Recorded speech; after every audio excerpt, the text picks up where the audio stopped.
Imagina conocer a una persona capaz de mentir, manipular y causar daño sin experimentar culpa ni remordimiento. Alguien que entiende perfectamente las emociones de los demás, pero no las siente realmente. A estas personas muchas veces se les llama psicópatas, pero la pregunta importante es otra. ¿Qué significa realmente la psicopatía? En este video vamos a analizar este concepto desde sus orígenes en la psicología hasta los rasgos que lo caracterizan y la discusión que existe sobre su relación con lo que muchas veces se llama sociopatía.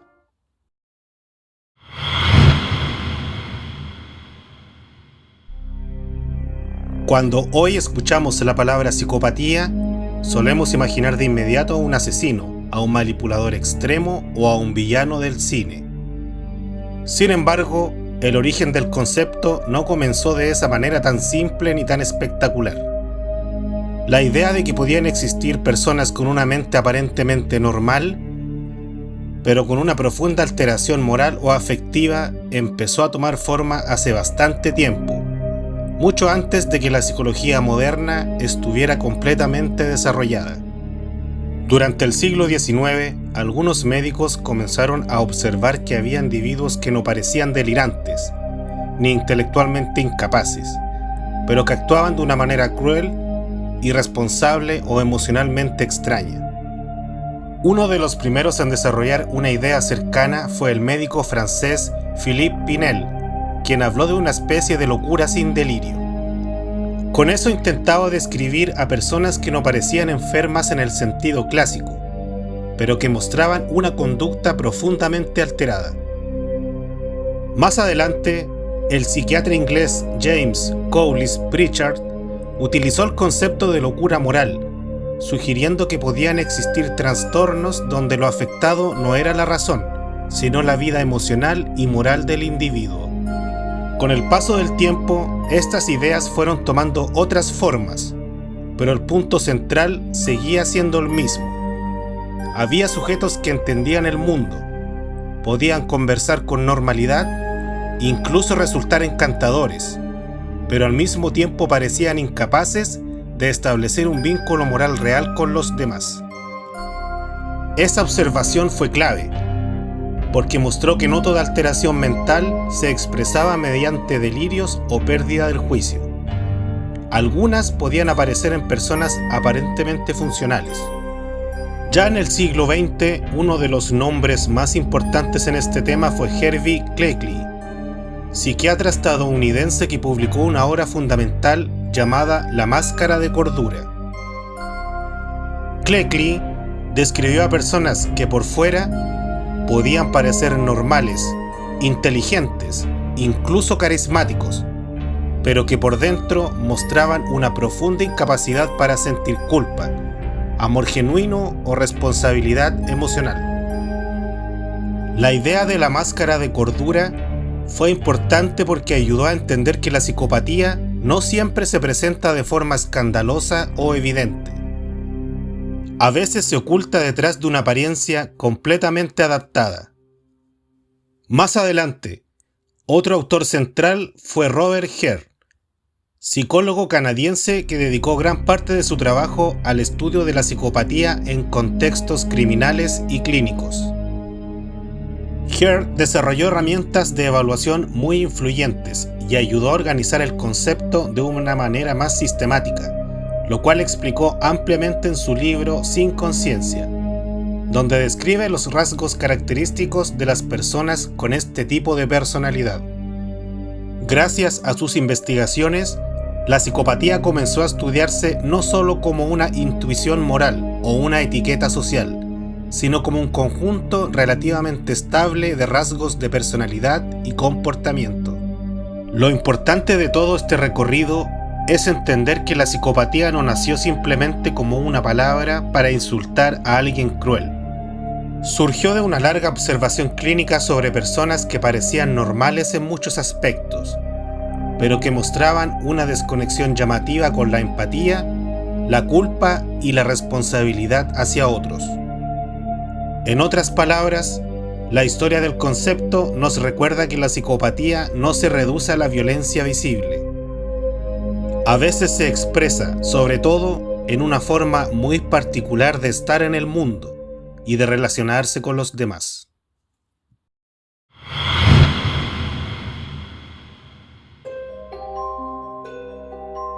Cuando se habla de psicopatía, uno de los errores más comunes es imaginar únicamente un criminal violento o un asesino de película. Esa imagen existe en la cultura popular, pero es demasiado limitada para comprender el fenómeno desde la psicología. La psicopatía no se define solamente por actos extremos de violencia, sino por una forma particular de funcionamiento emocional y social. De hecho, una de las cosas más inquietantes de este concepto es que muchos rasgos psicopáticos pueden aparecer en personas que, al menos en apariencia, llevan una vida completamente normal. Autores como Hervey Cleckley y más tarde Robert Hare observaron que la psicopatía suele manifestarse como una combinación de rasgos emocionales, interpersonales y conductuales. Cleckley describía a estos individuos como personas que podían parecer racionales, inteligentes e incluso agradables, pero que al mismo tiempo mostraban una profunda incapacidad para experimentar emociones morales como la culpa o la empatía. Por esa razón, hablaba de la idea de una máscara de cordura, una apariencia de normalidad que oculta una estructura emocional muy distinta. Uno de los rasgos más conocidos de la psicopatía es precisamente la falta de empatía, pero conviene entender bien qué significa esto. No siempre quiere decir que la persona sea incapaz de reconocer las emociones de los demás. En muchos casos ocurre lo contrario. Puede entender perfectamente lo que el otro siente, identificar sus debilidades o sus temores, y utilizar esa información para manipularlo. El problema no es necesariamente la incapacidad de comprender la emoción ajena, sino la ausencia de una respuesta afectiva que limite el daño hacia el otro. En otras palabras, el sufrimiento de los demás puede ser comprendido intelectualmente sin que produzca una reacción moral real. Otro rasgo frecuente es el encanto superficial. Muchas personas con rasgos psicopáticos pueden resultar carismáticas, seguras de sí mismas y socialmente hábiles. Pueden hablar con facilidad, mostrarse confiadas e incluso parecer muy agradables en una primera impresión. Sin embargo, esa imagen suele ser más una herramienta que una expresión auténtica de su personalidad. El encanto funciona como una estrategia que facilita ganar confianza, persuadir o manipular a otras personas. En relación con esto, aparece también la manipulación interpersonal. En muchos casos, las relaciones se vuelven utilitarias. Los demás dejan de ser vistos como individuos con valor propio y pasan a convertirse en medios para obtener algún beneficio. Ese beneficio puede ser dinero, poder, placer, reconocimiento o simplemente la sensación de control sobre los demás. La manipulación puede tomar muchas formas, desde mentiras directas hasta estrategias más sutiles como la victimización, la seducción o las promesas vacías. A todo esto se suma un rasgo particularmente inquietante: la ausencia de remordimiento.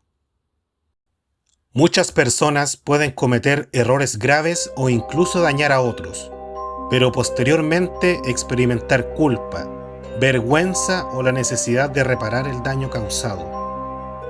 En la psicopatía, ese registro moral suele estar profundamente debilitado. La persona puede reconocer que ciertas conductas están socialmente mal vistas, pero esa comprensión no se traduce necesariamente en una experiencia emocional de culpa. Robert Hare también describió otros rasgos asociados, como la impulsividad, la búsqueda constante de estímulos intensos, la tendencia al aburrimiento y la dificultad para sostener responsabilidades a largo plazo. Esto ayuda a entender que la psicopatía no es solo una cuestión de frialdad emocional, sino también una forma de vida marcada por la irresponsabilidad y la dificultad para establecer compromisos estables. En las últimas décadas, además, algunos estudios han comenzado a explorar posibles factores biológicos asociados a estos rasgos. Investigaciones en neurociencia han sugerido que ciertas personas con altos niveles de rasgos psicopáticos pueden presentar diferencias en áreas del cerebro relacionadas con el procesamiento emocional. Una de las estructuras que más se ha estudiado es la amígdala, una región cerebral que participa en la respuesta al miedo, en el reconocimiento de emociones y en algunos procesos relacionados con la empatía. Algunos estudios han encontrado que en ciertos individuos con rasgos psicopáticos, esta zona puede presentar un tamaño reducido o funcionar de manera distinta en comparación con otras personas. Esto podría ayudar a explicar por qué algunas de estas personas muestran dificultades para reaccionar emocionalmente frente al sufrimiento ajeno o para aprender de las consecuencias negativas de sus actos. Sin embargo, es importante señalar que la psicopatía no se explica únicamente por factores biológicos. La mayoría de los investigadores considera hoy que se trata de un fenómeno multifactorial, donde intervienen tanto aspectos cerebrales como experiencias de vida, rasgos temperamentales y contextos sociales. También es importante recordar que no toda persona fría, egoísta o manipuladora puede considerarse psicópata. La vida humana es mucho más compleja que una simple etiqueta. Existen personas con rasgos narcisistas, inmaduras o violentas, que no necesariamente encajan dentro de este perfil. Por eso los estudios serios no reducen la psicopatía a una sola conducta, sino a un patrón amplio y consistente de funcionamiento emocional e interpersonal. En el lenguaje clínico contemporáneo, además, la psicopatía no siempre aparece como un diagnóstico independiente en los manuales psiquiátricos más utilizados. En el DSM-5, por ejemplo, muchos de sus rasgos se relacionan con lo que se denomina trastorno de personalidad antisocial, aunque no sean exactamente lo mismo. Esto refleja que incluso dentro de la psicología y la psiquiatría sigue existiendo debate sobre la mejor manera de definir y clasificar este fenómeno.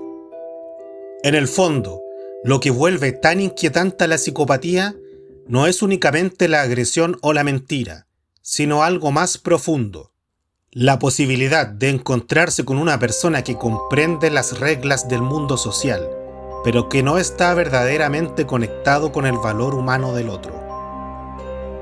Esa es quizá la idea más perturbadora del concepto. No estamos hablando simplemente de alguien malo en un sentido cotidiano, sino de una forma de personalidad donde el otro puede dejar de ser reconocido como un semejante.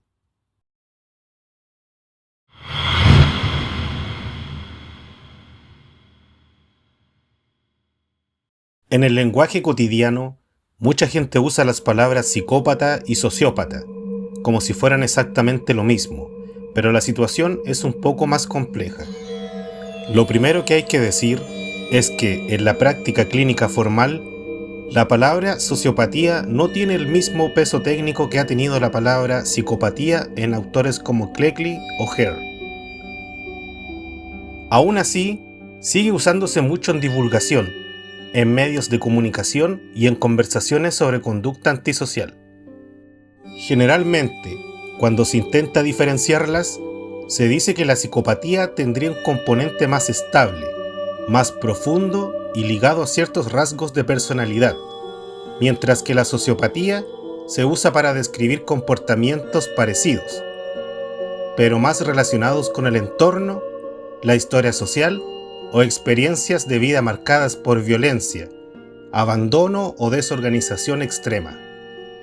En otras palabras, una diferencia muy repetida es que la psicopatía suele asociarse más a una estructura interna fría y manipuladora, mientras que la sociopatía se presenta como una conducta antisocial más impulsiva y vinculada al contexto.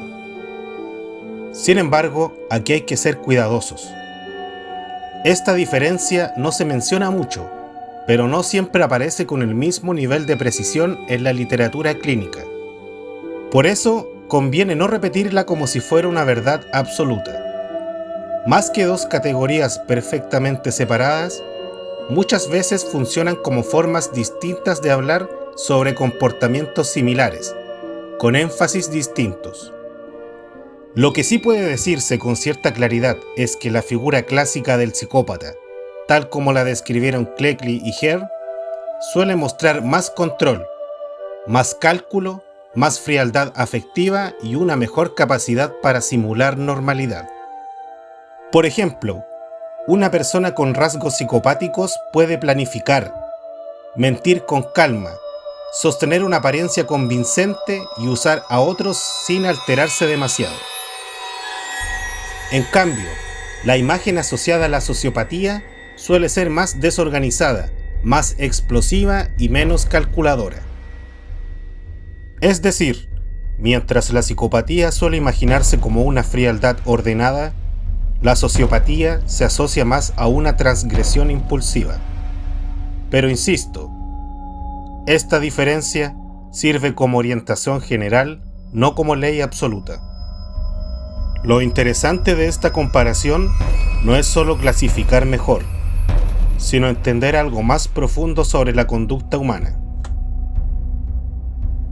Tanto la psicopatía como la sociopatía nos obligan a pensar hasta qué punto la moral, la empatía y el autocontrol se construyen dentro de una personalidad y también dentro de una historia social. En un caso aparece con más fuerza la idea de una estructura afectiva profundamente alterada. En el otro, la idea de una relación dañada con las normas y con la vida en comunidad. Esta distinción también ayuda a desmontar simplificaciones. No toda violencia es psicopática y no toda frialdad emocional equivale a sociopatía. A veces, la cultura popular mezcla todo y termina usando estas palabras como etiquetas vacías. Pero si uno observa el tema con más cuidado, descubre que detrás de estos conceptos hay discusiones muy serias sobre personalidad, vínculo social, afectividad y responsabilidad moral. Al final, la pregunta no es solo si una persona es psicópata o sociópata, sino qué nos muestran estos conceptos sobre la fragilidad del lazo humano. Porque ambos, aunque de formas distintas, hablan de un problema central: la ruptura del reconocimiento del otro como alguien valioso en sí mismo.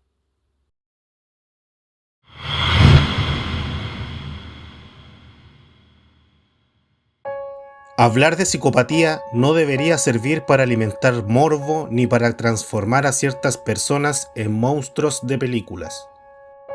Más bien debería obligarnos a pensar con más seriedad en algo mucho más incómodo: que existen formas de personalidad donde la empatía, la culpa y el vínculo con el otro pueden estar profundamente alterados.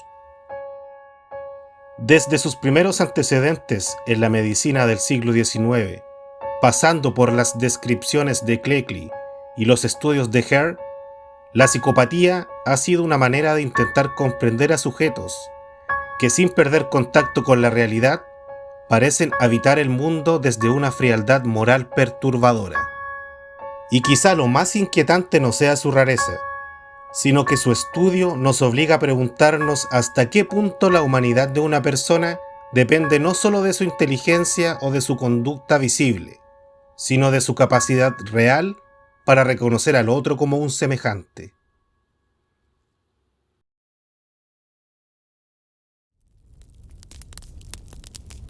Si te gustó este video, por favor dale like y suscríbete al canal para traer más de este contenido. Hasta luego.